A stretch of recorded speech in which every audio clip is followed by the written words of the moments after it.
आज हम बात करेंगे अकाउंटेंसी के बारे में। रिसेंटली अकाउंट असिस्टेंट का एक सिलेबस अपलोड हुआ था जिसमें अकाउंटिंग एक पार्ट है उसका 30 मार्क्स का उसमें बताया गया था उसको। तो अभी वो सिलेबस रिमूव भी हो गया है वेबसाइट से। तो लद्दाख का जो था नोटिफिकेशन उसमें तो देखा आप लोगों ने कि वो 30 मार्क्स का ही है। तो अभी कुछ लोग व्यूज़ दे रहे हैं कि मे बी सिलेबस चेंज हो, कुछ कह रहे हैं कि मे बी रिक्रूटमेंट कैंसिल हो। तो ये सब एक र्यूमर्स हैं। आपको इन सब चीज़ों से दूर रहना है। आपको क्या फोकस में रखना है, अपनी प्रिपरेशन को फोकस में रखना है और इन चीज़ों से दूर रहना है। आप लोगों को आपको इन चीज़ों में फोकस नहीं करना। मैं तो देख रहा हूँ कुछ लोग कमेंट्स कर रहे हैं, किसी के वीडियोस पे देख रहा था मैं उसमें कि सर ये रिक्रूटमेंट कैसी है, नोटिफिकेशन कैसी होगी, ये ऐसा होगा, कितनी पोस्ट होंगी, कहाँ से होंगी, कैसे होंगी। यार कोई कैसे आपको बता सकता है इस बारे में? ये तो ऑफिशियल्स ही बताएंगे ना। वेबसाइट पर जब आएगा तभी पता चलेगा। जो पढ़ा रहा है उसको कुछ नहीं पता। ये मेरी बात सुन लीजिए ध्यान से कि जो भी पढ़ा रहा है वो उसको कुछ नहीं पता कितनी पोस्ट हैं। 2000 पोस्ट अभी तो नोटिफिकेशन में आई नहीं ना। तो जब जो आएगा तभी एक आपको बता पाएंगे जो भी पढ़ा रहे हैं आपको। तो ऐसा आपको कभी नहीं पता चलेगा कि कितनी पोस्ट हैं, डिस्ट्रिक्ट वाइज होगी, स्टेट वाइज होंगी। तो ऐसी कोई चीज़ अपने दिमाग से अभी निकाल दीजिए। अभी अपनी फोकस रखिए बस पढ़ाई पे। जो आपने टॉपिक्स कवर करने हैं, जिनमें आपकी स्ट्रेंथ है उन पे, और जिनको आपने सीखना है उन पे। तो आज हम अपना जो टॉपिक है पहला, हम अकाउंटेंसी से स्टार्ट करेंगे। अगर सिलेबस चेंज भी होता है अकाउंटेंसी चेंज नहीं होगी, क्योंकि अकाउंट असिस्टेंट की पोस्ट है तो अकाउंट उसमें टॉपिक रहेगा। तो अभी काफ़ी लोग ऐसे होंगे जो पीसीएम फील्ड से होंगे, फिजिक्स केमिस्ट्री और मैथ, जिनको इस टॉपिक्स के बारे में ज़्यादा पता नहीं है। इनफैक्ट मेरे को भी अकाउंटेंसी जो मैं भी एक इसी पीसीएम बैकग्राउंड से हूँ, बट मेरी जो डीलिंग है बैंकिंग में है। तो मेरे को इसके बारे में थोड़ा पता है। जितना पता है वो मैं आप सब लोगों को ज़रूर बताऊंगा। तो हम स्टार्ट करेंगे अकाउंटेंसी से। सबसे पहले आपको अकाउंटेंसी के बारे में पता होना चाहिए कि अकाउंटेंसी है क्या, अकाउंटेंसी कहाँ पे यूज़ होती है।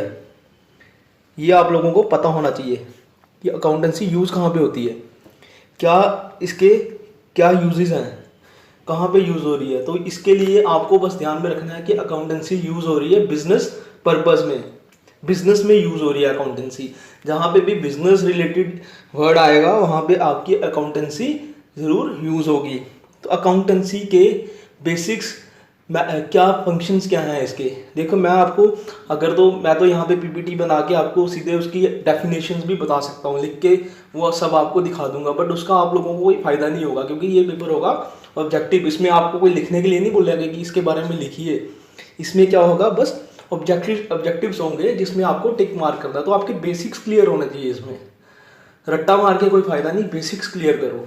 तो अकाउंटेंसी का कहाँ पे फ़ायदा आएगा, बिजनेस में। बिजनेस में क्या फ़ायदे हैं इसके अकाउंटेंसी के? अकाउंटेंसी के बिजनेस में फ़ायदे हैं, ये रिप्लेस करता है मेमोरी को। जी हाँ, बिजनेस में ये रिप्लेस करता है मेमोरी को। मेमोरी का मतलब क्या हुआ? मेमोरी का मतलब ये है कि समझ लीजिए मिस्टर एक्स हैं, मिस्टर एक्स, इनका एक बिजनेस है। मिस्टर एक्स का एक बिजनेस है, वो एक बिजनेसमैन है। मिस्टर एक्स दुकान कर रहे हैं, अपनी शॉप चलाते हैं। वहाँ पे उनकी डीलिंग अभी 2 बंदों से हो रही है। अभी नई शॉप खुली है, उन्होंने 2 ही बंदे उनसे डील कर रहे हैं। तो उनकी ट्रांजैक्शंस मिस्टर एक्स याद रखते हैं, क्योंकि 2 बंदे हैं वो, और वो 2 बंदे बिल्कुल कैश में काम करते हैं। आज सामान लेते हैं उसी वक्त पैसे देते हैं मिस्टर एक्स को। तो मिस्टर एक्स को उन 2 बंदों की ट्रांजैक्शंस याद रखने में कोई ज़्यादा प्रॉब्लम नहीं है। उनकी मेमोरी में वो 2 बंदे हैं, बंदे ही 2 हैं, तो उनकी जो भी ट्रांजैक्शंस होंगी मिस्टर एक्स को वो याद रहेंगी। जो भी पैसा लेंगे देंगे वो मिस्टर एक्स को बिल्कुल याद रहेंगी। अब ऐसा ही अगर मिस्टर एक्स के साथ ऐसा हो, कल को उनका बिजनेस एक्सपैंड कर गया है, 2 की जगह 15 लोग शामिल हो गए हैं मिस्टर एक्स के बिजनेस में, तो तब तो मिस्टर एक्स के लिए प्रॉब्लम हो जाएगी। 2 बंदे तो पैसे दे रहे हैं, 7-8 बंदे अगर ऐसे होंगे जो बोलेंगे मैं मिस्टर एक्स को कि हमें जो सामान लेना है उसकी पेमेंट हम आपको 10 दिन बाद करेंगे।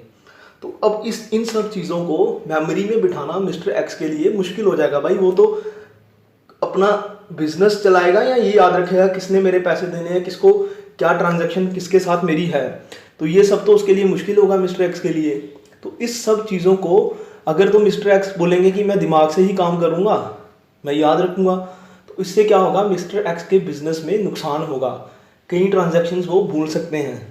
तो इस सब चीज़ों को रिप्लेस करने के लिए मिस्टर एक्स को मेंटेन करनी पड़ेगी अकाउंट बुक क्या मेंटेन करनी पड़ेगी, अकाउंट बुक, जो मिस्टर एक्स अपने बिजनेस के लिए मेंटेन करेंगे। अब दूसरी बात, पहली बात तो ये होगी कि मिस्टर एक्स को अपनी बिजनेस की ट्रांजैक्शन के लिए क्या मेंटेन करनी पड़ेगी, अकाउंट्स बुक, जिससे क्या होगा कि उनको अपने दिमाग में नहीं याद रखना कि जो ट्रांजैक्शंस हो रही हैं बिजनेस में, वो उनको कहाँ पे याद रखना है, उनको वो सब चीज़ें जो ट्रांजैक्शंस हो रही हैं, जो आ रही हैं और जो जा रही हैं, उनको कहाँ पे मेंटेन करना है, अकाउंट बुक में। मिस्टर एक्स इनको मेंटेन करेंगे अकाउंट्स बुक में। अगर तो वो सोच के दिमाग में करेंगे तो फिर तो उनको नुकसान होगा, बट पहले वो मेंटेन करेंगे अकाउंट बुक में। तो अकाउंट बुक, अकाउंटिंग का पहला फायदा क्या होगा, ये मेमोरी को रिप्लेस करेगा। ठीक है दोस्तों, इसको आप समझ भी सकते हो, अगर आप शॉर्ट फॉर्म में चाहें तो कहीं लिख सकते हो। अकाउंटिंग का पहला काम क्या है, वो मेमोरी को रिप्लेस करेगा। अब दोस्तों सबसे इंपॉर्टेंट पॉइंट है एक ये कि मिस्टर एक्स हैं, ये मिस्टर एक्स, उनकी है एक शॉप। ठीक है, मिस्टर एक्स की एक शॉप है। आपको अकाउंटिंग में एक चीज़ याद रखनी है, मिस्टर एक्स और ये शॉप, ये दोनों डिफरेंट एंटिटी हैं। मिस्टर एक्स एक डिफरेंट एंटिटी है और उनकी जो शॉप है या बिजनेस है वो एक डिफरेंट एंटिटी है। हम ये नहीं बोल सकते कि मिस्टर एक्स और शॉप दोनों सेम है, हम ये नहीं बोलेंगे कभी भी कि मिस्टर एक्स और उनकी शॉप सेम है, ये दोनों डिफरेंट एंटिटीज़ हैं। मिस्टर एक्स और शॉप दोनों डिफरेंट एंटिटीज़ हैं। अगर समझ लीजिए मिस्टर एक्स ने, मैं आपको सिंपल समझाता हूँ, मिस्टर एक्स और ये शॉप है। मिस्टर एक्स ने कोई कार ली, ठीक है दोस्तों, मिस्टर एक्स ने एक कार ली है, तो अब आप क्या करेंगे, इसको कहाँ पे नोट करेंगे, इस ट्रांजैक्शन को शॉप में थोड़ी करेंगे, ये तो मिस्टर एक्स की है ना, ये अपने घर के लिए उन्होंने कार ली, तो मिस्टर एक्स की ये वाली ट्रांजैक्शन हमें अकाउंटिंग में नहीं चढ़ानी, इसको हम क्रॉस कर देंगे, क्योंकि उन्होंने ये कार अपने लिए ली है, ये कार फॉर सेल्फ पर्पस के लिए ली है। ठीक है दोस्तों, अब यही कार अगर मिस्टर एक्स शॉप के लिए लेंगे तो हमें ये अकाउंटिंग बुक में चढ़ानी पड़ेगी, क्योंकि ये ट्रांजैक्शन शॉप की है। शॉप की ट्रांजैक्शन के लिए हमें उसमें चढ़ानी पड़ेगी, अकाउंटिंग में ये चढ़ानी पड़ेगी। ठीक है दोस्तों, तो यहाँ पे आप समझ गए अकाउंटिंग का मसला क्या, हमें लेना है कि दोनों डिफरेंट एंटिटीज़ हैं। दोस्तों ये दोनों डिफरेंट एंटिटीज़ हैं, शॉप और मिस्टर एक्स, ये दोनों ही डिफरेंट हैं, ये दोनों एक नहीं समझेंगे हम इसको। ऐसा नहीं करेंगे कि हमें अगर एक ट्रांजैक्शन मिस्टर एक्स अपने घर के लिए कर रहे हैं तो हम उनकी अकाउंटिंग जो बुक है वो शॉप की बुक में चढ़ा देंगे, ये सोच के कि मिस्टर एक्स ने कार दी है। यहाँ पे मिस्टर एक्स और शॉप दोनों ही डिफरेंट एंटिटीज़, डिफरेंट एंटिटी, हमें ये याद रखना है कि ये दोनों डिफरेंट एंटिटी है। ठीक है दोस्तों, ये समझ आया कि अकाउंटिंग में बिजनेस एंड बिजनेसमैन,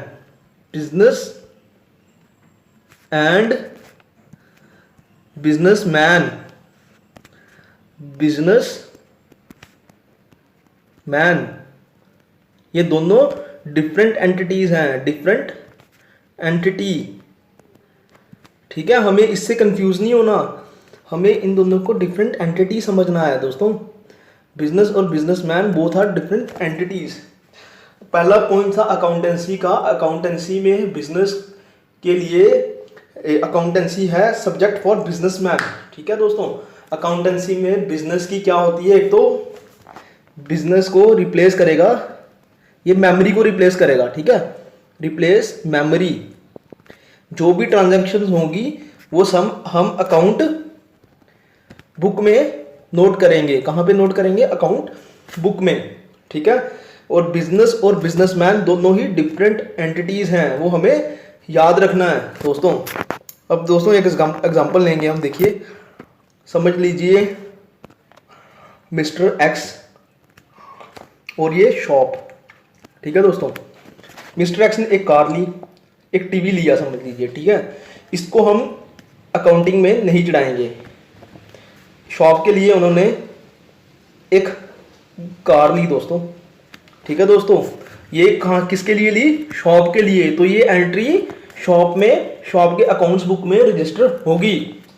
ऐसा नहीं करेंगे कि हम सोचेंगे कि ये भी नहीं रजिस्टर करनी क्योंकि मिस्टर एक्स ने ली है, लेकिन ये कार उन्होंने किसके लिए ली है, शॉप के लिए, तो हमें ये रजिस्टर करनी पड़ेगी।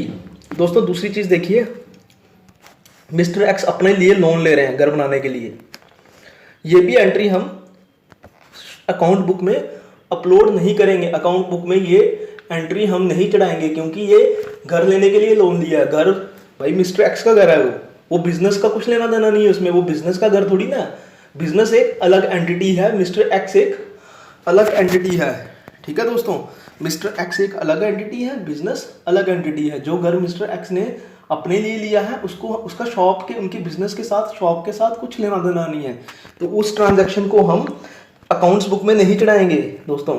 अब यही देखिए, अगर यही लोन अगर मिस्टर एक्स बिजनेस के लिए लेते हैं, समझ लीजिए आज मिस्टर एक्स के पास 10 लाख रुपया है बिजनेस में, उनको बिजनेस के लिए कुछ सामान लेना है, कुछ स्टॉक लेना है, तो उनके पास 3 लाख रुपया कम है, इसका 3 लाख का वो बैंक से लोन लेंगे, तो ये वाली एंट्री 3 लाख की एंट्री उनको अकाउंट्स बुक में चढ़ानी पड़ेगी दोस्तों। 3 लाख की एंट्री वो अकाउंट्स बुक में चढ़ाएंगे। ठीक है दोस्तों, 3 लाख की एंट्री कहां पे चढ़ेगी, अकाउंट्स बुक में, अकाउंटिंग बुक में 3 लाख की एंट्री होगी, क्योंकि ये बिजनेस के लिए लोन लिया उन्होंने दोस्तों। ठीक है दोस्तों, समझ आई दोस्तों।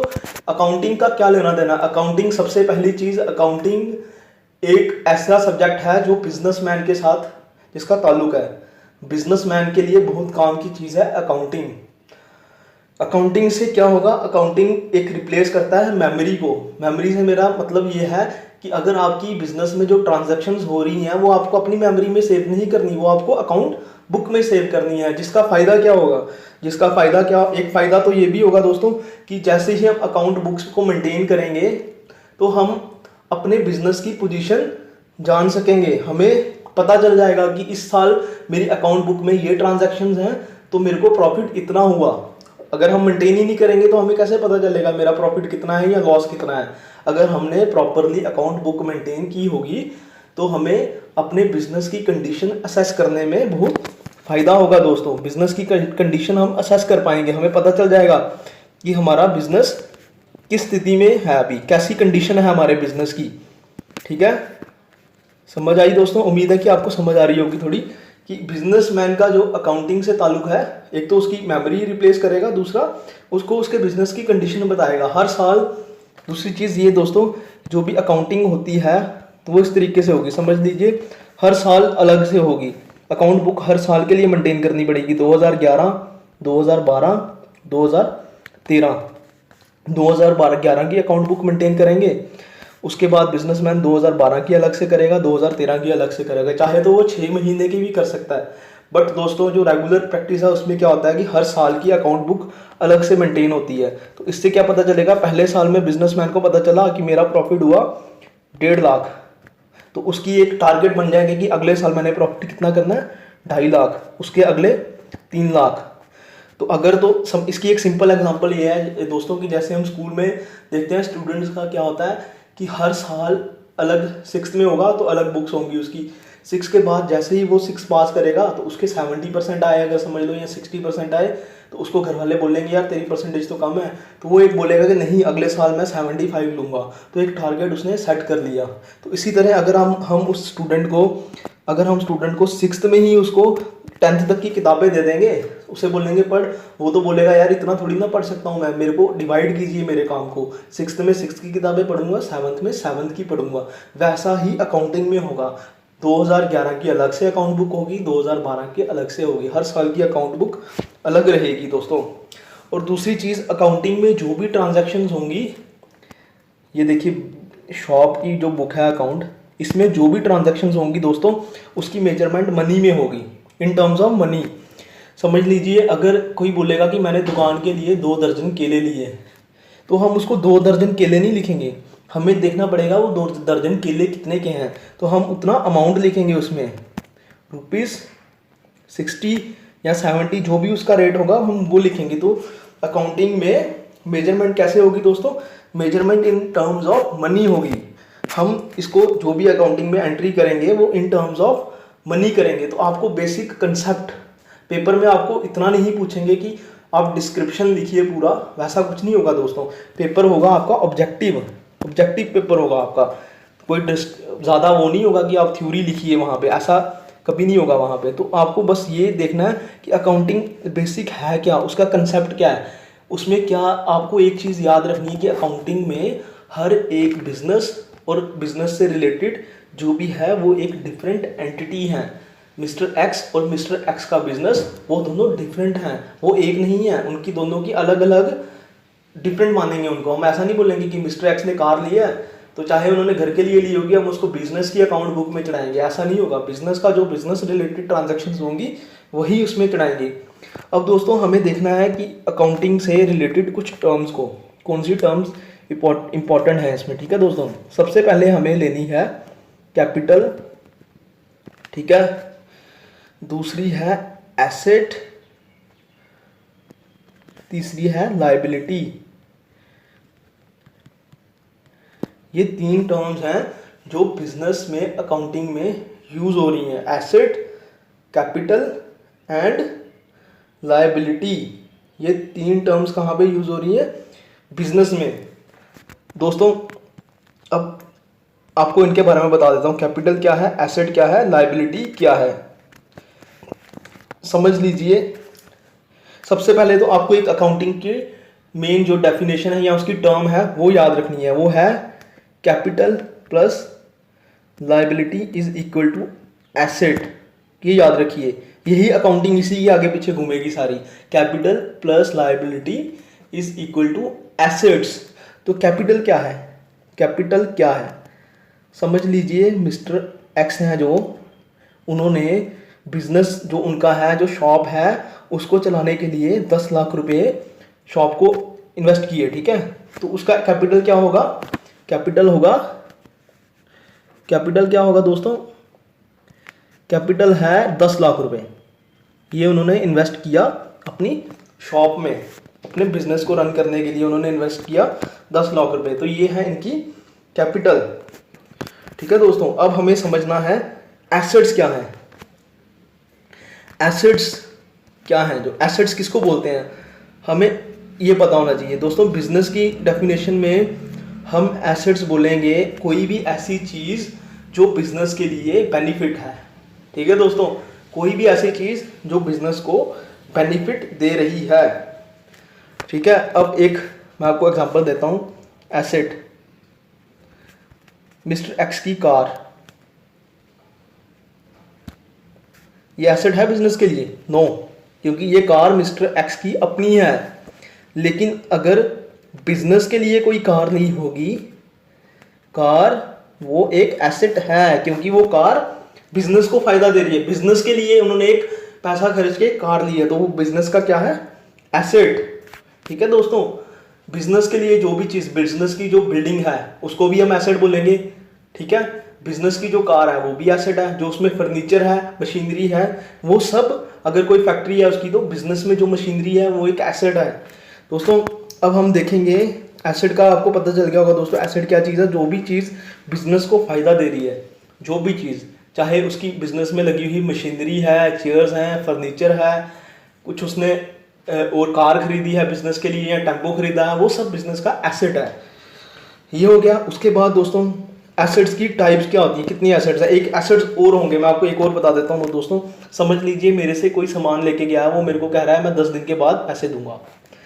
किसी ने मेरे से प्रोडक्ट लिया and he will pay me after 10 days. ये क्या मेरे लिए एसेट्स है दोस्तों? क्या ये मेरे लिए एसेट होगा? बिल्कुल, ये भी मेरे लिए एसेट होगा, क्योंकि जो मेरे से उधार, जो बिजनेस से उधार लेके जाएगा उसको हम बोलेंगे डेटर, DEBTOR, डेटर। जो भी बिजनेस से उधार लेके जाएगा उसको हम बोलेंगे डेटर। ये बिजनेस का क्या है, डेटर। तो ये भी तो बिजनेस का एसेट है। Debtor is also a asset to business, debtor is also a asset to business. वो कैसे दोस्तों? क्योंकि डेटर है जो पैसे लेके गया तो वो कुछ दिनों के बाद पैसे देगा ना वापस, तो ये एक बिजनेस के लिए एसेट हो गया। इसको भी हम एसेट बोलेंगे बिजनेस के लिए दोस्तों। इसको एसेट इसलिए बोलेंगे क्योंकि जो भी ये हमसे सामान लेके गया बिजनेस से, उसका अमाउंट, उसका कैश हमें थोड़े दिन में आ जाएगा, तो इसको हम एसेट बोलेंगे, क्योंकि वो कैश तो बिजनेस के लिए बेनिफिट ही है ना। तो इस डेटर को हम क्या बोलेंगे? डेटर है हमारा current asset. Current asset, current asset क्या होता है दोस्तों? करंट एसेट कोई भी ऐसा एसेट है which will convert into cash with in 1 year. Current asset, asset converts into cash, cash in with in 1 year, with in 1 year. जो भी ऐसी चीज जो 1 साल के अंदर अंदर कैश में कन्वर्ट हो जाएगी उसको हम बोलेंगे करंट एसेट। ठीक है दोस्तों। अब एक एसेट ऐसा भी हो सकता है, समझ लीजिए दोस्तों, मैंने किसी चीज का पहले से ही बिल दे दिया है। समझ लीजिए फ़ोन का बिल मैंने पहले ही दे दिया, पहले से ही दे दिया, आने से पहले ही मैंने बिल पे कर दिया, तो उसको हम बोलेंगे prepaid expense. Prepaid expense is also asset. ठीक है दोस्तों, उसको भी हम एसेट बोलेंगे। ठीक है, उम्मीद है आपको एसेट समझ आ गया होगा यार। एसेट कोई भी ऐसी चीज़ है जो बिजनेस के लिए फायदेमंद है, जो बिजनेस को बेनिफिट देगी, और उसको हम एसेट्स बोलेंगे। और एसेट्स की एक टाइप है करंट एसेट। वो ऐसे एसेट्स हैं जो विद इन 1 ईयर एसेट में कैश में कन्वर्ट होंगे। कोई भी ऐसे एसेट्स जो विद इन 1 ईयर कैश में कन्वर्ट होंगे उनको हम बोलेंगे करंट एसेट। ठीक है दोस्तों। अब दूसरी टाइप है एसेट की, उसको हम बोलेंगे fixed asset. Fixed asset, fix assets ऐसे क्या कौन से हैं जो जिनको हम 1 साल के अंदर अंदर कैश में कन्वर्ट नहीं कर सकते, जिनको 1 साल से ज़्यादा भी लग सकता है कैश में कन्वर्ट होने के लिए।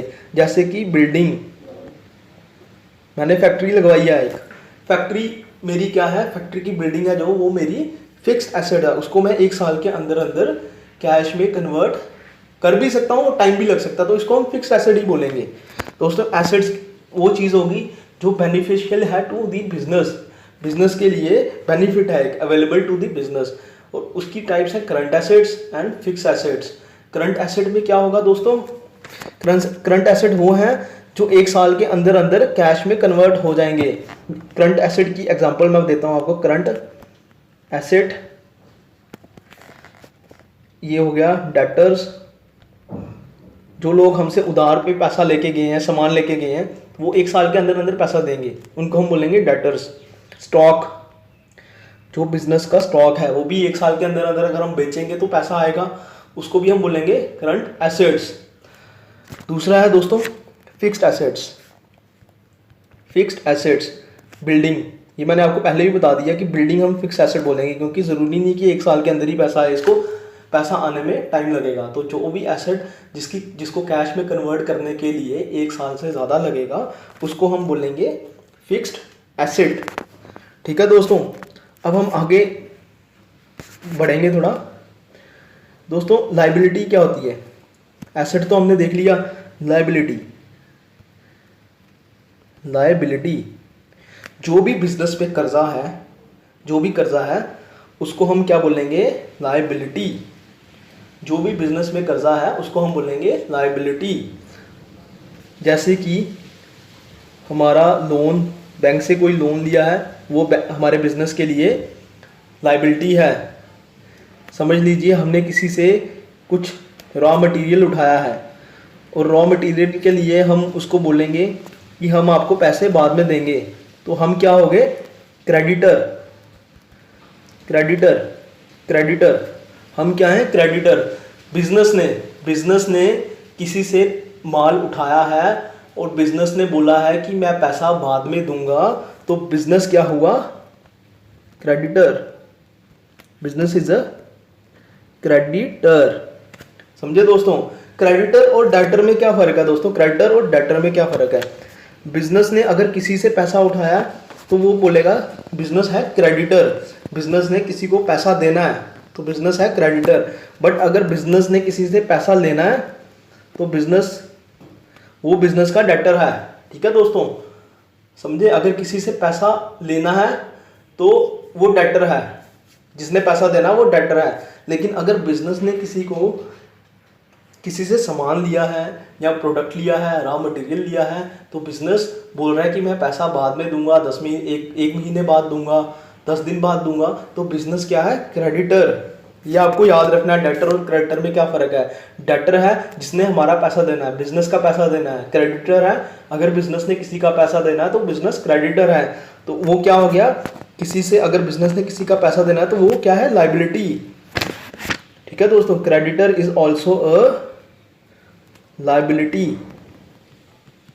Creditor is a liability. और क्या लाइबिलिटी की टाइप्स होंगी दोस्तों? एक हो गया आउटस्टैंडिंग एक्सपेंस। मेरा फ़ोन का बिल आया, मैंने भरा नहीं उसको, ठीक है, मैं उसको डिले कर रहा हूँ कुछ दिन के लिए। बिजनेस का फ़ोन का बिल है तो बिजनेस उसे डिले कर रहा है कि मैं अभी भरूंगा नहीं, थोड़े दिन के बाद भरूंगा, तो वो भी एक लाइबिलिटी है। वो क्या है? Outstanding liability. उसको हम बोलेंगे आउटस्टैंडिंग लाइबिलिटी। उस चीज़ को आउटस्टैंडिंग लाइबिलिटी बोला जाएगा। वो भी तो एक लाइबिलिटी है ना, फ़ोन का बिल भी तो देना ही है बिजनेस ने, आज नहीं दिया तो कल तो देना है ना, तो उसको हम बोलेंगे लाइबिलिटी। अब दोस्तों ये चीज़ें आपको समझ आ गई होंगी। अकाउंटिंग के फ़ायदे क्या हैं बिजनेस में? एक मेमोरी रिप्लेस करेगा बिजनेस को, उसकी पोजीशन पता चलेगी। अगर बिजनेस अकाउंट बुक मेंटेन करेगा तो उसको 1 साल के बाद या 1 महीने के बाद पता चलेगा कि मेरा प्रॉफिट कितना है, लॉस कितना है, मेरे एसेट्स क्या हैं, मेरी लाइबिलिटी क्या है, मेरी कैपिटल क्या है, वो सब चीज़ें पता चलेंगी। दूसरा, अगर इनकम टैक्स फाइल करना है बिजनेस ने तो उसने अकाउंट बुक्स मेंटेन की होंगी, या वैट की रिटर्न्स भरनी है, या जीएसटी कुछ भी करना है उसकी अकाउंट बुक मेंटेन होनी चाहिए। तीसरा क्या है? डिस्प्यूट्स नहीं होंगे बिजनेस में। समझ लीजिए मिस्टर एक्स के पास कोई आएगा, बोलेगा कि जी मैंने तो आपके पैसे देने नहीं है, या आपने मेरे पैसे देने हैं, मैंने तो इतना दिया था, आप इतना बोल रहे हैं, तो मैंने तो इतना देना अब आपका। तो मिस्टर एक्स क्या कर सकते हैं? 2 मिनट में अपनी अकाउंट बुक उनको दिखा सकते हैं, ये देखिए इतनी ट्रांजैक्शन है, ये है। अगर मिस्टर एक्स अपनी मेमोरी पे रहेंगे कि मैं याद रखूंगा, तो फिर तो मिस्टर एक्स फंस गए ना, वहाँ पे तो उनको लॉस होगा। तो मिस्टर एक्स को अकाउंट बुक का यहाँ पे फायदा होगा। ठीक है दोस्तों। अब दोस्तों हम बात करेंगे अकाउंटिंग इक्वेशन के बारे में, जो मैंने आपको पहले भी दिखाई थी अकाउंटिंग इक्वेशन, उसके बारे में हम बात करेंगे। वो है capital plus liability is equal to asset. दोस्तों capital plus liability is equal to asset. ठीक है दोस्तों, ये एक इक्वेशन है जो काफ़ी काम आती है कि capital plus liability is equal to equation asset. Capital plus liability is equal to asset. इसके बारे में मैं आपको बताऊंगा कैसे है। समझ लीजिए मिस्टर एक्स ने 10 लाख रुपया कैपिटल लगाया, ठीक है, बिजनेस में। अब उनको लगा कि अब मेरे को 3 लाख रुपया और चाहिए बिजनेस में, तो वो 3 लाख का लोन लेंगे। ठीक है दोस्तों, तो 10 लाख प्लस 3 लाख टोटल हुआ 13 लाख। वो 13 लाख से अब क्या करेंगे? एसेट्स बनाएंगे अपने, कुछ एसेट्स बनाएंगे ना बिजनेस के लिए। कार ले लेंगे, मशीनरी लेंगे, स्टॉक लेंगे। तो वो कैसे बनेगा? वो उनका अपना पैसा लगा हुआ उसमें 10 लाख रुपया, और 3 लाख उन्होंने लोन लिया जो उनकी लायबिलिटी है बिजनेस के लिए। ये सब चीज़ें बिजनेस के लिए कर रहे हैं मिस्टर एक्स, अपने घर के लिए नहीं कर रहे, अपने पर्सनल काम के लिए नहीं कर रहे। अगर कुछ पर्सनल काम कर रहे हैं तो उसका बिजनेस को कुछ लेना देना नहीं है, बिजनेस को मतलब है अपने काम से। तो मिस्टर एक्स ने 10 लाख रुपया बिजनेस में कैपिटल डाला, 3 लाख का उन्होंने लोन लिया, टोटल उनका हो गया 13 लाख। अब 13 लाख से वो कुछ एसेट्स बनाएंगे ना दोस्तों, तो 13 लाख से उन्होंने बिल्डिंग ली, फर्नीचर लिया, कार ली बिजनेस के लिए, वो सब क्या हो गए? एसेट्स। तो ये एसेट्स की अब हम इसको कंपेयर, देखिए अब हम इस एसेट्स को क्या करेंगे। देखिए दोस्तों, capital plus liability is equal to asset. 10 lakh थी कैपिटल, 3 लाख की लायबिलिटी, जो एसेट्स बने वो बने 13 लाख, मतलब 13 lakh is equal to 13 lakh. Capital plus liability लगा के जो भी उनका एसेट बनेगा वो 13 लाख का अगर बन गया, जैसे इस एग्जांपल में 13 लाख बन रहा है, तो ये इक्वेशन तो हमें जो देखना है कि कैपिटल प्लस लायबिलिटी वो बराबर होनी चाहिए, एसेट्स के बराबर होनी चाहिए, तब जाके हमारी अकाउंटिंग इक्वेशन बैलेंस होगी। जब capital plus liability is equal to assets होगा तो हमारी अकाउंटिंग इक्वेशन बैलेंस हो जाएगी। दोस्तों इसकी एक सिंपल एग्जांपल देता हूँ आपको मैं। समझ लीजिए मैंने बाइक लेनी है या आपने बाइक लेनी है, आप बाज़ार जाएंगे, आपने सुना कि बाइक 50,000 की है। आप बाज़ार गए, शोरूम में गए, तो आपको पता चला यार ये तो शोरूम का मालिक बोलेगा 55,000 की है ये तो। आपने क्या किया, आपने पैसे लिए थे अपने फादर से जो पैसे लिए थे, फादर के पैसे और आपके पैसे एक ही है, उनके पैसे आपके ही पैसे हैं, तो कैपिटल होगी ना वो। कैपिटल कितनी थी? 50,000। अब आप क्या करेंगे, आपका 5,000 कम पड़ रहा है, तो आप आ रहे हैं रास्ते में, तो आपको जल्दी भी है, तो रास्ते में एक दोस्त मिल गया आपका, या कोई भी एक आपको मिल गया, आपने उससे बोला यार मुझे 5,000 रुपये दे, मैं तेरे को शाम तक दे दूंगा, तो मेरे को घर जाने की ज़रूरत नहीं पड़ेगी। 5,000 आपके दोस्त ने आपको दे दिया, ठीक है, ये क्या होगी? लाइबिलिटी। ठीक है दोस्तों, कैपिटल होगी 50,000, लाइबिलिटी होगी 5,000, टोटल हुआ capital plus liability is equal to asset. Capital 50,000, liability 5,000। ठीक है दोस्तों, 50,000 प्लस 5,000, ये क्या बना? 55,000। 55,000 का आपने क्या लिया? बाइक। वो क्या था? बाइक क्या थी? एसेट। 55,000 की। तो हमें यहाँ पे देखो ना, कैपिटल प्लस लाइबिलिटी, 50,000 आपका कैपिटल, 5,000 जो आपकी लाइबिलिटी जो किसी दोस्त से लिया था आपने, वो बना 55,000 जिसका आपने लिया एसेट। देखिए दोनों बराबर हुए ना, तो यही हमारी अकाउंटिंग इक्वेशन है दोस्तों जो पहला था इंट्रोडक्शन टू अकाउंटिंग, उसमें बस यही आपको ध्यान रखना, बस इन्हीं टॉपिक्स को आपको कवर करना है कि अकाउंटिंग के बारे में आपको पता होना चाहिए। जो मैंने आपको इस वीडियो में बताया, अकाउंटिंग इसी के आसपास घूमती है बस। अकाउंटिंग होती है capital, assets, liability, creditor, debtors. Creditor कौन हो गए?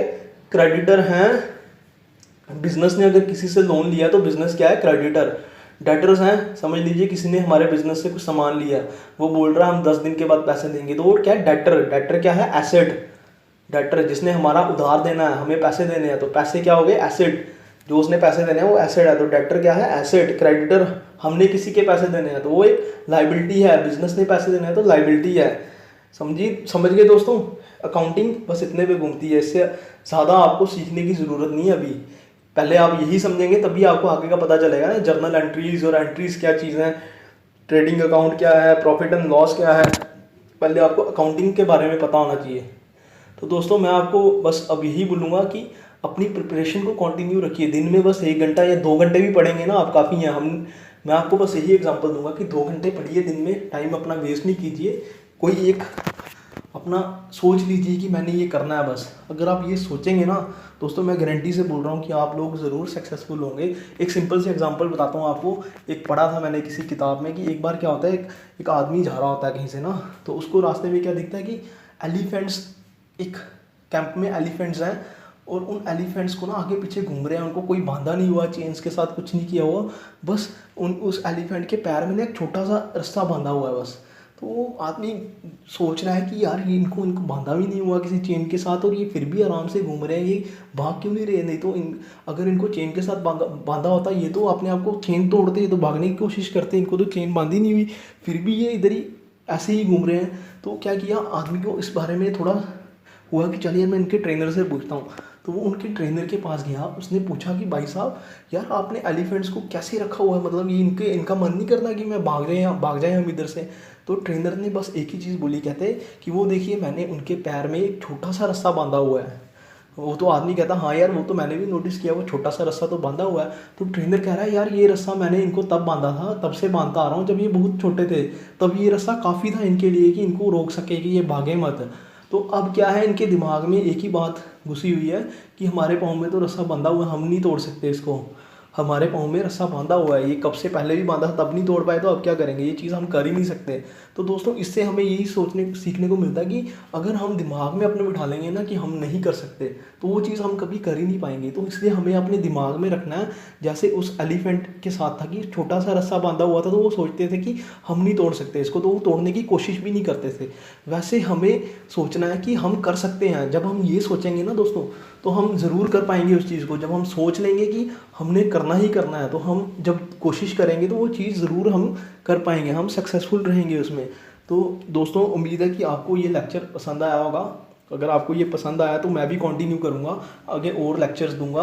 आप प्लीज़ इस चैनल को सब्सक्राइब कीजिए, क्योंकि मेरे पास भी बिजी शेड्यूल है, मैं भी अपने बैंक की जॉब में बिजी हूँ। शाम को आके मेरे को जितना टाइम मिलेगा मैं आपको अकाउंट असिस्टेंट की अकाउंटेंसी और जो भी मेन टॉपिक्स हैं इसके अकाउंटेंसी बैंकिंग की जो नॉलेज है, जीके वगैरह जम्मू की, वो आप किसी बुक से भी पढ़ सकते हो। फिर भी करंट अफेयर्स में आपको अपडेट करवाऊँगा। दोस्तों उम्मीद है आपको ये पसंद आया है वीडियो। अगर आपको कोई इसमें कमी लगी है तो प्लीज़ कमेंट में लिखिए कि आपको किस टाइप से सीखना है, मतलब आप क्या चाहते हैं कि किस टाइप से पढ़ाया जाए। ठीक है दोस्तों, तब तक के लिए बाय। अगला वीडियो जल्दी अपलोड होगा, सब्सक्राइब कीजिए और कमेंट कीजिए जो भी आप चाहते हैं। थैंक यू दोस्तों।